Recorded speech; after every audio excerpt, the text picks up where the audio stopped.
ఈరోజు ఏం కథ చెప్పుకుందాం? ఫ్రెండ్స్ కలిసి చెప్పుకుందాం. హంటర్ ఇంకా 4 ఫ్రెండ్స్ కథ చెప్పుకుందామా? ఓకే. అనగనగా ఒక అడవిలో ఒక కాకి, ఎలుక, జింక ఇంకా తాబేలు ఈ నలుగురు మంచి ఫ్రెండ్స్గా ఉండేవాళ్ళన్నమాట. ఒకరోజు అన్నీ కలిసి కబుర్లు చెప్పుకుంటూ ఉంటాయి. అప్పుడు సడన్గా ఒక హంటర్ వస్తాడు. అది గమనించిన ఫ్రెండ్స్ అలర్ట్ అవుతారు. కానీ ఒక ఫ్రెండ్ మాత్రం అలాగే ఉండిపోతాడు. ఎవరంటే తాబేలు. ఎందుకమ్మా? ఎందుకంటే తాబేలు ఫాస్ట్గా పరిగెత్తలేదు. జింకేమో పరిగెత్తగలదు, తప్పించుకుంది.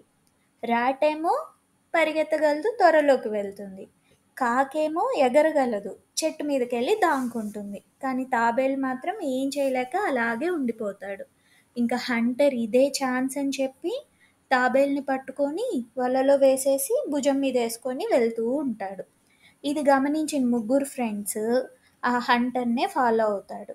అది చూసి తాబేలు అనుకుంటుంది, అమ్మ నా ఫ్రెండ్స్ నాకు హెల్ప్ చేస్తారు ఎలాగైనా అని ధైర్యంగా ఉంటుంది. కానీ సడన్గా అవి ఆగిపోతాయి. అంతే, తాబేలు భయపడుతుంది. కానీ అవి ఆగింది మాత్రం ప్లాన్ చేయడానికి అన్నమాట. ఇప్పుడు జింక్ అంటుంది, నేను కొంచెం దూరం వెళ్ళాక చనిపోయినట్టు యాక్షన్ చేస్తాను. అప్పుడు ఆ హంటర్ నన్ను పట్టుకోవడానికని తన భుజం మీద ఉన్న వలని కింద పెడతాడు. ఈలోగా ఎలుక వెళ్ళి ఆ వలని కొరికేసి తాబేలుని తప్పిస్తుంది.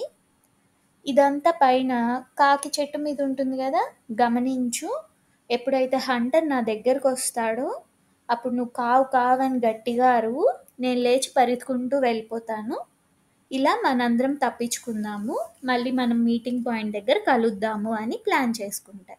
అనుకున్నట్టుగానే అన్నీ తప్పించుకుంటాయి. హంటర్ ఏమో షాక్ అయిపోతాడు. చేసేదేం లేక ఆ చినిగిపోయిన వాళ్ళతోటే వెనక్కి వెళ్ళిపోతాడు. ఈ కథ మోరల్ ఏంటో తెలుసా? నిజమైన ఫ్రెండ్స్ మనం ఎప్పుడైనా ఆపదలో ఉన్నా మనల్ని విడిచిపెట్టరు. ఈ కథ కనుక మీకు నచ్చినట్లయితే లైక్ చేయండి, షేర్ చేయండి, సబ్స్క్రైబ్ అవ్వడం మరవకండి. ప్రేమతో మీ ఆశ. ఇంకా లేదా? Thank you.